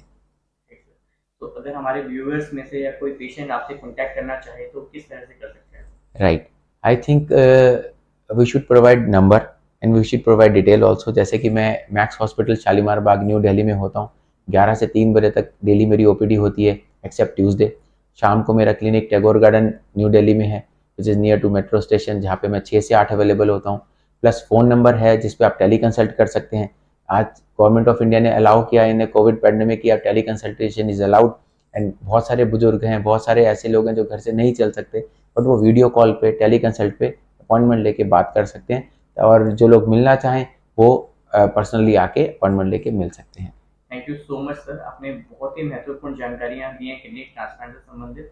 तो मुझे पूरी उम्मीद है व्यूअर्स आपको बहुत सारी क्वेरीज के आंसर्स मिले होंगे। Thank you doctor Manoj. नहीं, thank you very much, and I think it's a very good platform जब हम इस माध्यम से इतने सारों के पास पहुंच सकते हैं, जो कि हम जब पर्सनली पेशेंट को देखते हैं तो 2, 4, 10 या 20 या 50 इतने को पहुंच सकते हैं। तो this medium is really very good. Through social media हम उतनों तक वो बात पहुंचा सकते हैं कि जो एक ये रिकॉर्डिंग बहुतों का फायदा कर सकती है। तो ये चीज इसलिए मुझे बड़ी धीरे धीरे सोशल मीडिया की इंपॉर्टेंस पता चली। आई थिंक थ्रू दिस की इससे हम कितने लोगों से कनेक्ट हो सकते हैं और कितनों की प्रॉब्लम सॉल्व कर सकते हैं घर बैठे बैठे।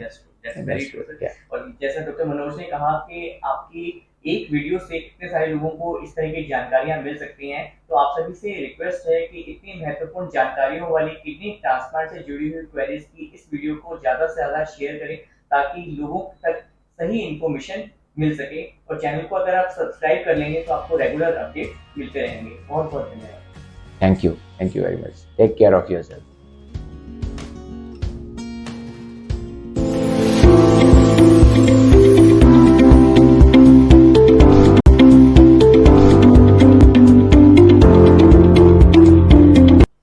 बहुत खुशी हो रही है बताते हुए कि आज हमारे साथ दोबारा से देश के renowned nephrologist doctor Manoj Arora हैं, जो प्रिंसिपल कंसल्टेंट एंड हेड है nephrology department Max hospital Shalimar Bagh में, and he is also heading the kidney transplant unit there.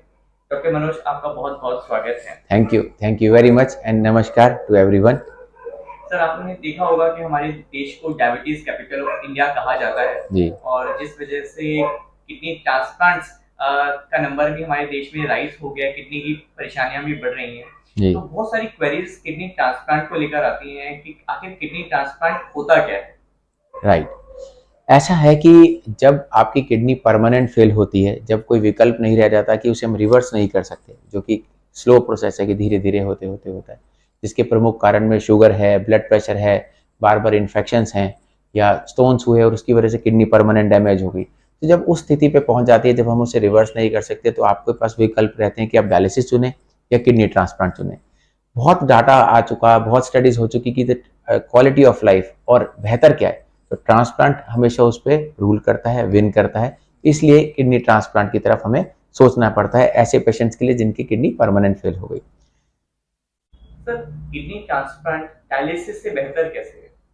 Because kidney transplant में the life of patient increases, the quality of life increases, longevity जिसे कहा जाता है कि वो बढ़ जाती है। दूसरा फ्रीडम ऑफ लाइफ आती है, जब आप कुछ दवाइयों पे चल रहे हैं बट आप वैसे नॉर्मल रहते हैं जैसे कि आप और हम। डायलिसिस में हमेशा आपको बंधन है, हफ्ते में 2 दफ़ा आना है, चाहे आप हीमोडायलिसिस करें चाहे पेरिटोनियल डायलिसिस करें जो आप घर पे कर रहे हैं। डायलिसिस की अपनी कुछ खामियां हैं, धीरे धीरे इन्फ्लेमेटरी मार्कर्स डेवलप होने लगते हैं, कार्डियक रिस्क बढ़ने लगता है, जैसे कि डायलिसिस पे जितना पेशेंट चलता जाता है, स्पेशली डायबिटिक पेशेंट्स के लिए कॉमन है। तो इन सब माध्यम से देखा गया कि जब आपने कंपेयर किया इन 2 पेशेंट्स को, तो हर तरह से ट्रांसप्लांट की जो लाइफ पेशेंट की लाइफ थी बहुत बेहतर थी। तो इन एक तो हॉस्पिटल नहीं जाना है, आपको नॉर्मल लाइफ जीनी है, जो आप काम करना चाहें कर सकते हैं, तो ये सब आज़ादी आपको डायलिसिस में नहीं मिलेगी। और with having a normal food, एक हमारे डायलिसिस पेशेंट की बहुत परेशानी रहती है कि क्या खाऊं क्या ना खाऊं, और आधे उनको यही बोझ रहता है पानी नहीं पी सकता, खाना नहीं खा सकता। तो ट्रांसप्लांट पेशेंट वैसे ही पानी पीता है जैसे आप और मैं पीते हैं, वही खाना खाता है जैसे आप और मैं खाते हैं, सिवाय कुछ दवाइयों पे चलने के जिससे उसकी किडनी चलती रहे, वो बिल्कुल नॉर्मल लाइफ जीता है। तो सिर्फ एक्सेप्ट फॉर कि उसको इन्फेक्शन से बचना है, जो आप और मैं भी आज बचते हैं, हम कोविड से बचते हैं। इस एरा ने सबको सिखा दिया कि इन्फेक्शन किसी के लिए भी अच्छा नहीं है। Yes, true. तो ये बहुत इंपॉर्टेंट रीजंस हैं जिसकी वजह से हाँ, हमें डायलिसिस से बिल्कुल। ट्रांसप्लांट के बारे में सोचना चाहिए। तो सर किडनी ट्रांसप्लांट के बारे में अगर कोई पेशेंट सोचता है तो उसके लिए क्या प्रिपरेशन करनी पड़ती है किडनी ट्रांसप्लांट पे आने के लिए? राइट, ऐसा है कि जब हमें पता चल गया कि अब किडनी नहीं ठीक हो सकती, अब आप डायलिसिस पे रहने वाले हैं, तो जितनी जल्दी ट्रांसप्लांट के लिए सोचा जाए उतना ही अच्छा है, जिसको हम डायलिसिस विंटेज बोलते हैं। एक प्रिएम्प्टिव ट्रांसप्लांट होता है कि आप चाहते ही नहीं कि आपका डायलिसिस हो, आप जब आपको पता चला एंड स्टेज रीनल डिजीज है, अब नहीं कुछ हो सकता, तो आप स्ट्रेट ट्रांसप्लांट के लिए जाना चाहते हैं, which is also a good option. Second important है कि आपको उसके लिए एक डोनर चाहिए। तो हमारे देश में जो प्रथा है, जो लॉ है, वो यही है कि आपको रिलेटेड आप ट्रांसप्लांट कर सकते हैं। रिलेटेड में मतलब घर के इमीडिएट सदस्य हो गए, जैसे कि आपके माँ बाप, भाई बहन, अपने बच्चे जो कि 18 साल से ऊपर अगर हैं, दादा दादी, नाना नानी, और फर्स्ट डिग्री रिलेटिव भी दे सकते हैं, जैसे कि चाचा चाची, बुआ है, तो all those can give you. Cousin भी दे सकता है, तो ये सब आप आपके इन लॉज भी दे सकते हैं। तो ये सब जो रिलेटेड हैं आपसे, जिनका हमें रिलेशन प्रूव करना पड़ता है कि क्या रिलेशन है, वो सब किडनी दे सकते हैं। दूसरा एक प्रोग्राम है जो कि नोटो का है, जिसमें आप अगर एंड स्टेज रीनल डिजीज है तो आप रजिस्टर करा दें हॉस्पिटल में, तो वो सेंट्रलाइज रजिस्टर हो जाता है। तो अगर कोई भी किडनी चलती है, सपोज कोई ब्रेन डेड पेशेंट था जिसको स्ट्रोक की वजह से या एक्सीडेंट की वजह से, और वो अब डोनेट करना चाहते हैं, तो वो किडनी नोटो डिसाइड करती है कहाँ जाएगी। तो अगर उसके थ्रू आपका माध्यम से आता है तो आपको घर का डोनर भी नहीं चाहिए, एंड इट इज़ लीगलाइज्ड। ये लीगल है, ऐसा नहीं है कि ये अनलॉफुल है। तो जो किडनी जहाँ पहुँचती है वहाँ पे लिस्ट होती है प्रॉपर, उस लिस्ट में से उस ब्लड ग्रुप को मैच किया जाता है, उन पेशेंट्स को बुलाया जाता है, जिसका उससे मैच बेस्ट दिखता है, जो उस समय पर रेडी होता है, उसकी किडनी उसमें वो किडनी लगा दी जाती है। तो एक ये माध्यम है, और दूसरा लाइव रिलेटेड डोनर, जो कि बोला कि रिश्तेदार थे। तो बहुत ही इंपॉर्टेंट पॉइंट्स हैं हाँ, जो लीगल आपने पॉइंट्स बताए। तो क्या कुछ लीगल प्रिपरेशन भी करनी पड़ती है? हाँ, बिकॉज हमारे यहाँ पर हम स्ट्रेट अवे एक कमेटी है जो कि डिसाइड करती है, एक इंटरनल कमेटी होती है जो कि इमीडिएट रिलेटिव को बताती है कि हम ले सकते हैं कि नहीं ले सकते, वो रिलेशन ठीक है कि नहीं, और एक एक्सटर्नल कमेटी होती है, अगर सपोज उनके दूर का रिश्तेदार दे रहा है, जो इमीडिएट फैमिली मेम्बर नहीं है, तो वो डिसाइड करती है।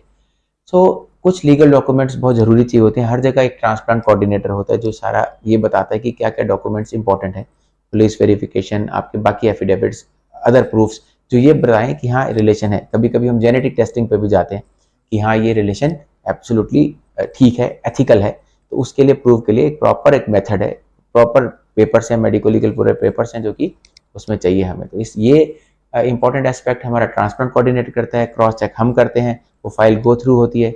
यही पार्ट कमेटी का होता है कि कमेटी उन्हीं पेपर्स पे फिर डिसाइड करती है कि क्या वो सच में रिलेशन है या रिलेशन नहीं है। तो जब तक वो रिलेशन प्रूव नहीं होगा तब तक आप ट्रांसप्लांट नहीं कर सकते। एक बार कमेटी जब अप्रूव कर देती है कि हाँ ये रिलेशन बिल्कुल इन प्रूफ्स की वजह से बिल्कुल डॉक्यूमेंटेड है और ठीक है, तभी जो नेफ्रोलॉजिस्ट है और जो यूरोलॉजिस्ट है, ट्रांसप्लांट सर्जन है, वो आगे प्रोसीड करते हैं उस ट्रांसप्लांट को करने के लिए।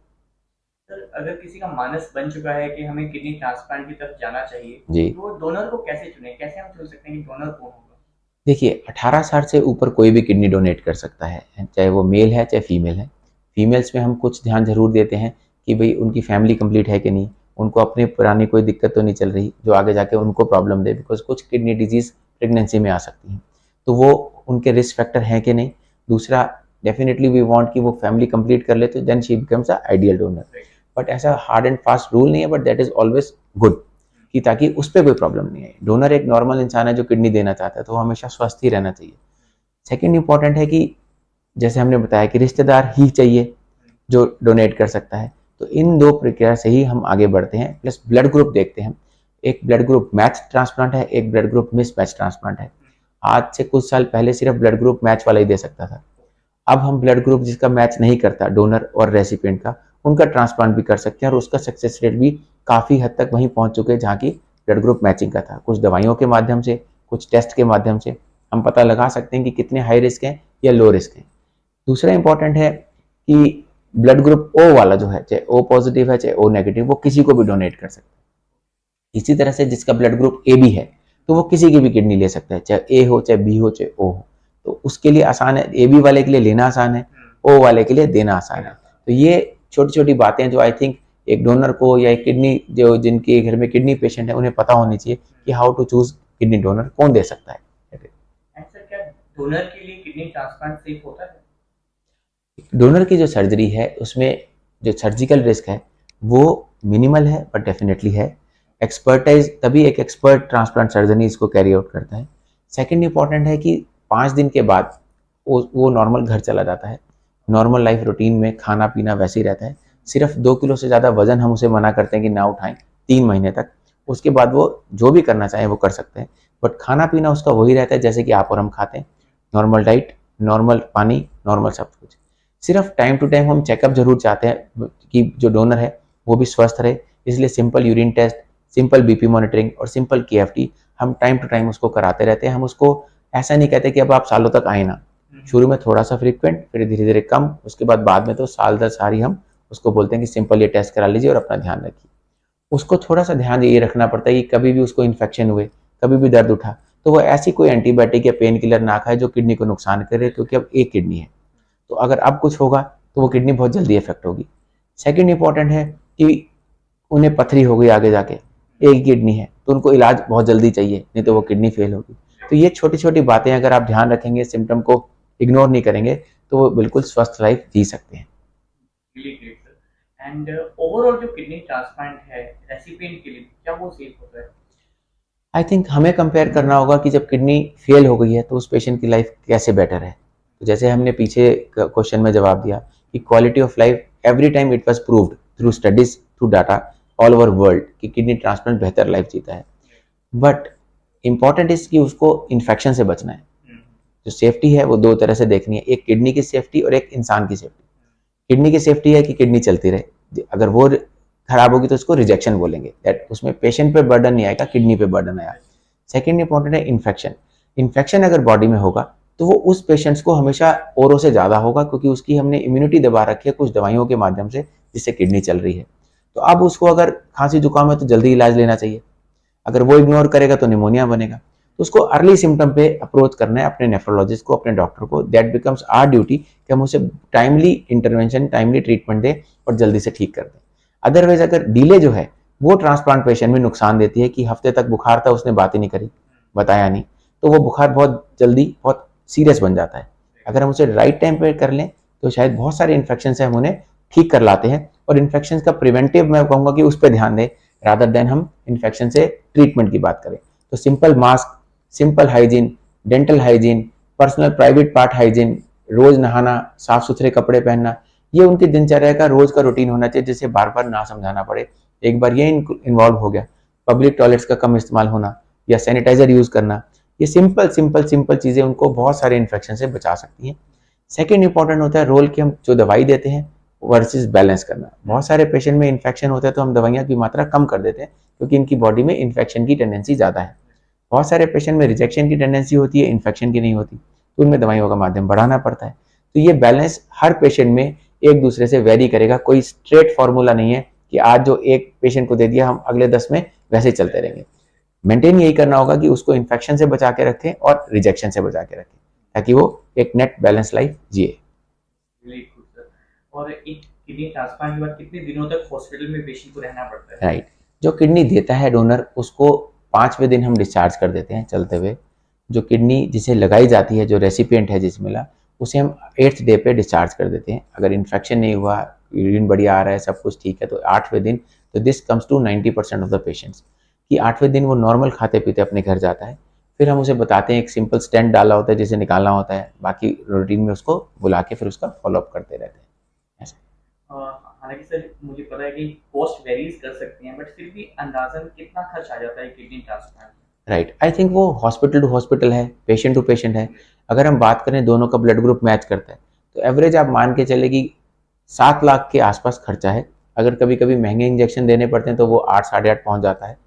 अगर ब्लड ग्रुप मैच नहीं करता तो उसमें जो हमें कुछ ट्रीटमेंट देने पड़ते हैं उसकी कॉस्ट ऐड करें तो करीब 11-12 लाख वो कॉस्ट पहुंच जाती है अगर ब्लड ग्रुप मैच नहीं करता है तो। एवरेज कॉस्ट यही रहती है, किसी हॉस्पिटल की थोड़ी ज़्यादा, किसी हॉस्पिटल की थोड़ी कम, बट एवरेज यही है। और किडनी ट्रांसप्लांट कराने से पहले कुछ खास तरह के टेस्ट कराने पड़ते हैं? हाँ बिल्कुल, क्योंकि हमें ये HLA मैच कराना पड़ता है, blood group very important test है। क्रॉस मैच करते हैं कि क्या वो किडनी के पहले से कोई एंटीबॉडी तो नहीं बने हुए कि रिजेक्ट हो जाएगी। उसको हम कई लेवल तक जा सकते हैं जिसकी थोड़ी कॉस्ट भी ज़्यादा होती है, बट वो हम डिफाइन करते हैं कि कौन दे रहा है। उस लेवल उस हिसाब से हम डिसाइड करते हैं कि किस तरह के टेस्ट चाहिए हमें, तो वो तो कॉस्ट ऐड होती है। किडनी क्या 2 हैं जो डोनर दे रहा है, उसकी एंजियोग्राफी में रिपोर्टिंग कैसी है, पेशेंट जिसमें लग रही है क्या उसकी बेड सब कुछ वेसल्स उसकी ठीक है। तो ये सिंपल टेस्ट हैं जो कि बहुत ज़रूरी हैं जिससे हमारा ट्रांसप्लांट सक्सेसफुल होगा, उसके बारे में हम जानते हैं। तो ये टेस्ट तो अनिवार्य है। एंड सर ट्रांसप्लांट कराने के बाद कितने दिनों में पेशेंट सामान्य जीवन व्यतीत कर सकता है? राइट, जिसको किडनी लगी है वो नॉर्मल लाइफ घर में जीता है। 8 दिन पे जब हम उसे भेज देते हैं तो हम उसे बोलते हैं नॉर्मली रहना है, सिर्फ इन्फेक्शन से बचना है, नॉर्मल खाना है, साफ सुथरा रहना है। 3 महीने तक हम एडवाइस करते हैं कि आप अपने घर में रहें और 3 महीने के बाद वो जो भी काम करना चाहें वो करें, बट अपनी पर्सनल हाइजीन, मास्क ये ना भूलें, बट जो भी काम करना चाहें वो रूटीन को रिज्यूम कर सकते हैं। और भी कोई स्पेशल सावधानियां जो उनको बरतनी चाहिए?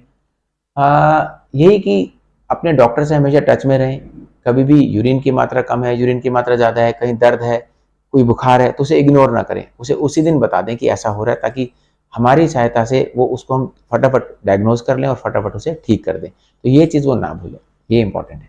एंड किडनी ट्रांसप्लांट के बाद सर कौन से डायग्नोस्टिक टेस्ट उनको रेगुलर कराने चाहिए, कराने पड़ते हैं? बड़े सिंपल टेस्ट हैं जिसमें हमारा सिर्फ किडनी फंक्शन टेस्ट होता है। एक टेक्रोलिमस लेवल हम कराते हैं, बिकॉज एक टेक्रोलिमस करके दवा है जो किडनी चलाते हैं जिसके लेवल हम नाप सकते हैं, वो कराना है। सिंपल यूरिन टेस्ट हम बीच बीच में कराते हैं कि कोई प्रोटीन लीक तो नहीं हो रहा, कोई इन्फेक्शन तो नहीं हो रहा। जब जरूरत पड़ती है कि हमें लगता है क्रिएटिन बढ़ा, उस हिसाब से टेस्ट बढ़ जाते हैं। अदरवाइज रूटीन में हम सिंपल टेस्ट ही कराते हैं, सिंपल लिपिड प्रोफाइल, कोलेस्ट्रॉल्स कैसे हैं, LFT बीच में कराते हैं, एंड हीमोग्लोबिन कितना मेंटेन कर रहे हैं। बट अदरवाइज अब किडनी पर दबाव आता है तो हम यूरिन टेस्ट, अल्ट्रासाउंड डॉपलर और कभी कभी किडनी की बायोप्सी भी करते हैं, जिसको किडनी का टुकड़ा लेना, जो नई किडनी लगी, तो उसे हमें तुरंत पता चल जाता है कि किडनी में इफेक्ट क्यों आया। तो इस सिंपल मेथड से हम स्टेप वाइज चलते हैं, बायोप्सी सबसे आखिर में रखते हैं, उससे पहले सिंपल टेस्ट से हम पता लगाते हैं। और मोस्टली पेशेंट जो ठीक चलते रहते हैं उनमें ना डॉक्टर चाहिए हमें, ना ही बायोप्सी चाहिए, हम सिंपल रूटीन टेस्ट से ही उनको फॉलो करते हैं और वो बड़ी अच्छी लाइफ बिताते हैं। सर ये जो क्वेश्चन मैं पूछने वाला हूँ ये बहुत क्वेरीज होती हैं आफ्टर किडनी ट्रांसप्लांट कि वो अपनी डाइट का ध्यान कैसे रखें? Right, I think healthy diet खाएं। और जैसे कि मैंने बताया कि अब वो किडनी पेशेंट नहीं रहे तो उनके लिए साफ खाना बहुत ज़रूरी है, फ्रेश खाना बहुत ज़रूरी है कि वो सुबह का रात को ना खाएं, रात का सुबह ना खाएं, एंड जो भी खाएं वो फ्रेशली कुकड हो, अच्छे से। रादर मैं सिंपल एग्जांपल ये देता हूँ कि उसमें कुकर में सीटी आप लगा लो तो उसके सारे जर्म्स मर जाएंगे। तो जो कुकर में पका के खा सकते हैं आप, वो सब आपके लिए सेफ है। आटा है तो उसी टाइम गूंदें, वही रोटी खाएं, ठीक है ना। राइस बने तो उसी टाइम बने। कच्ची सलाद थोड़ी अवॉइड करें, बिकॉज उसमें अगर जर्म्स ज़्यादा चांस रहेंगे और इन्फेक्शन होगा तो वो नहीं बचा सकते। लेकिन कुक्ड फूड को आप डेफिनेटली श्योर हो सकते हो।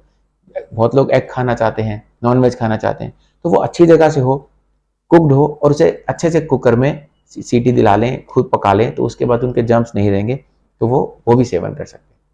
और क्या दवाइयाँ किडनी ट्रांसप्लांट के बाद हमेशा खानी पड़ती हैं? हाँ, ये तो है, बिकॉज किडनी नहीं तो नहीं चलेगी, बट उनकी मात्रा कम होती जाएगी। जो ब्लड प्रेशर की दवाई आपकी पहले चलती है वो वैसी चलेगी, शुगर की दवाई चलती है वो वैसी चलेंगी। जो किडनी चलाने की दवाई की बात करी वो पूरी लाइफ लॉन्ग चलेंगी, बट उनकी कॉस्ट और उनकी मात्रा दोनों समय समय पे पहले 3 महीने में ज़्यादा है, फिर 6 महीने में कम, साल के बाद वो बहुत थोड़ी थोड़ी रह रहती है। तो आपकी कॉस्ट ऑफ ट्रांसप्लांट जो रनिंग कॉस्ट है, जो डेली हर महीने आपके एक्सपेंसेस आने हैं, वो भी बहुत कम रहती है, और उससे आपको इन्फेक्शन का रिस्क भी कम रहेगा, क्योंकि अब हमने मात्रा ही कम कर दी दवाई की। तो दोनों तरह से बेनिफिट मिलता है। सर आपने हालांकि इस क्वेश्चन का आंसर दिया है, लेकिन मैं फिर भी रिपीट करना चाहूँगा कि किडनी ट्रांसप्लांट के बाद इन्फेक्शन से हम कैसे बचें? राइट, मैंने बताया ना, personal hygiene is very very important. Over crowding avoid करें, खूब रश वाली पार्टियां अवॉइड करें।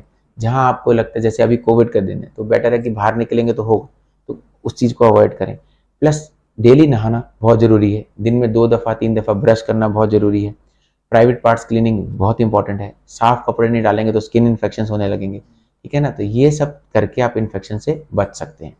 जिसे खांसी जुकाम है उससे दूर रहें, दैट इज़ वेरी इंपॉर्टेंट। चाहे वर्क प्लेस पे कभी तो जाएंगे, 3 महीने बाद तो नॉर्मल काम करेंगे, बट आपको पता है कि उसे खांसी है, आप पहले बता के रखें कि ऐसा कभी हो। अपने दोस्तों को भी आप फ्रीली बता सकते हैं कि अगर तुझे खांसी जुकाम हो तो प्लीज़ मुझसे दूर रहना, क्योंकि मुझे इन्फेक्शन ज़्यादा जल्दी होगा। तो रादर देन छुपाने के, you should be open and you should be clear, so that आप बचे रहें। अगर आप स्वस्थ हैं वो बेस्ट लाइफ है। और ये क्वेश्चन मैं सर बहुत ही इंपॉर्टेंट पूछने वाला हूँ, और वो ये है कि किडनी ट्रांसप्लांट चाहे वो मेल हो या फीमेल हो, क्या दोनों सामान्य वैवाहिक जीवन व्यतीत कर सकते हैं? हाँ, एक टाइम के बाद हम उनको फॉलो करते रहते हैं। अगर उनका ग्राफ बिल्कुल ठीक है, सब ठीक है, तो शुरू में हम उन्हें अलाउ करते हैं कि with protection you can continue with your normal relation. But yes, if they want to become parents, तो उसमें we wait for some time, है ना। At least first year should be given to transplant, how the kidneys is behaving, क्या उनका status है, कैसे चले, कोई रिजेक्शन कोई इन्फेक्शन तो नहीं है। 1 साल तक दवाइयाँ भी बहुत कम हो चुकी होती हैं। तो उसके बाद देन वी अलाउ देम कि अब आप ये भी रिज्यूम कर सकते हैं कि अगर आप पेरेंट्स बनना चाहते हैं, कि अगर आप फादरहुड एंजॉय करना चाहते हैं, मदरहुड, तो but we follow patient and then we ask them and we guide them कि अब आप this is the right time that you can plan and you can go head. तो that is how we go, because pregnancy is a state जिसमें बहुत सारी दिक्कतें आ सकती हैं। मेल में बहुत कम, बट फीमेल्स के लिए we are much more should have a question, and हम उनके लिए बहुत ज़्यादा वो भी रखते हैं कि दवाइयों का कौन सा चेंज करना है, क्या दवाई प्रेगनेंसी में चलाएंगे, क्या नहीं चलाएंगे। मेल के लिए ये एप्लीकेबल नहीं रहता है। जैसा आपने बताया सर, 1 साल तक ध्यान रखना होता है इस तरह के रिलेशनशिप के लिए। तो जब अगर पेशेंट योग या शारीरिक व्यायाम करना चाहे, तो उसको भी ध्यान रखना है कि कितने दिन। I think slow and study is always good. अगर वो एकदम एक्सर्शन एकदम व्यायाम करेगा तो कभी कभी मसल्स पे इतना जोर आता है कि फिर वापस मसल्स पे स्ट्रेस आएगा, क्रिएटिन बढ़ सकता है। बट अगर ग्रेजुअल स्लो चलेगा तो he can resume anything, but it has to be in a slow manner. शुरू में सिर्फ walk, yoga, light yoga, yes बिल्कुल कर सकते हैं। Walk is good. हम तो कहते हैं कि मोटे नहीं होना, मोटापा नहीं चाहिए, तो आप वॉक करें जैसे कि हम करते हैं, मास्क लगाएं, गुड एनवायरनमेंट में जाएं, क्राउड को अवॉइड करें, क्राउड शुड बी अवॉइड। और किडनी ट्रांसप्लांट के बाद सर कितने दिनों में अपने डॉक्टर से परामर्श लेते रहना चाहिए? What is the gap? अच्छा, जिसको किडनी लगी उसे हम शुरू में हफ्ते में 2 बार बुलाते हैं, फिर 2-3 हफ्ते में उसे हफ्ते में 1 बार कर देते हैं, उसके बाद 15 दिन में 1 बार कर देते हैं, फिर धीरे धीरे जब 3 से 6 महीने होने लगते हैं तो हम उन्हें महीने में 1 बार बुलाने लगते हैं। बट हर पेशेंट का थोड़ा सा ग्राफ अलग रहता है। अगर उनका क्रिएटिन बिल्कुल स्मूथ है तो हम ये गैप बढ़ा देते हैं। अगर किसी का क्रिएटिन थोड़ा बढ़ा, यूरिन में कोई दिक्कत है किसी का है, तो उसको ये गैप हम कम कर देते हैं, ताकि उसे फटाफट ठीक करके उन डोजेज़ को, उन चीज़ को ठीक करके हम वापस उसे नॉर्मल ले आएँ। तो अगर हमारे व्यूअर्स में से या कोई पेशेंट आपसे कांटेक्ट करना चाहे तो किस तरह से कर सकते हैं? Right, I think we should provide number and we should provide detail also. जैसे कि मैं Max hospital Shalimar Bagh New Delhi में होता हूँ, 11 से 3 बजे तक डेली मेरी ओपीडी होती है एक्सेप्ट ट्यूसडे। शाम को मेरा clinic Tagore Garden New Delhi में है, which is near to metro station, जहाँ पे मैं 6 से 8 अवेलेबल होता हूँ। प्लस फ़ोन नंबर है जिस पे आप टेली कंसल्ट कर सकते हैं। आज गवर्नमेंट ऑफ इंडिया ने अलाउ किया इन कोविड पैंडेमिक कि आप tele consultation is allowed, and बहुत सारे बुजुर्ग हैं, बहुत सारे ऐसे लोग हैं जो घर से नहीं चल सकते, बट वो वीडियो कॉल पे, टेली कंसल्ट पे अपॉइंटमेंट लेके बात कर सकते हैं, और जो लोग मिलना चाहें वो पर्सनली आके अपॉइंटमेंट लेके मिल सकते हैं। Thank you so much sir, आपने बहुत ही महत्वपूर्ण जानकारियां दी हैं किडनी ट्रांसप्लांट से संबंधित। तो मुझे पूरी उम्मीद है व्यूअर्स आपको बहुत सारी क्वेरीज के आंसर्स मिले होंगे। Thank you doctor Manoj. नहीं, thank you very much, and I think it's a very good platform जब हम इस माध्यम से इतने सारों के पास पहुंच सकते हैं, जो कि हम जब पर्सनली पेशेंट को देखते हैं तो 2, 4, 10 या 20 या 50 इतने को पहुंच सकते हैं। तो this medium is really very good. Through social media हम उतनों तक वो बात पहुंचा सकते हैं कि जो एक ये रिकॉर्डिंग बहुतों का फायदा कर सकती है। तो ये चीज इसलिए मुझे बड़े धीरे धीरे सोशल मीडिया की इंपॉर्टेंस पता चली। आई थिंक थ्रू दिस की इससे हम कितने लोगों से कनेक्ट हो सकते हैं और कितनों की प्रॉब्लम सॉल्व कर सकते हैं घर बैठे बैठे। और जैसा डॉक्टर मनोज ने कहा कि आपकी एक वीडियो से कितने सारे लोगों को इस तरह की जानकारियां मिल सकती हैं, तो आप सभी से रिक्वेस्ट है कि इतनी महत्वपूर्ण जानकारियों वाली किडनी ट्रांसप्लांट से जुड़ी हुई क्वेरीज की इस वीडियो को ज्यादा से ज्यादा शेयर करें, ताकि लोगों तक सही इंफॉर्मेशन मिल सके। और चैनल को अगर आप सब्सक्राइब कर लेंगे तो आपको रेगुलर अपडेट मिलते रहेंगे। बहुत बहुत धन्यवाद। Thank you very much, take care of yourself.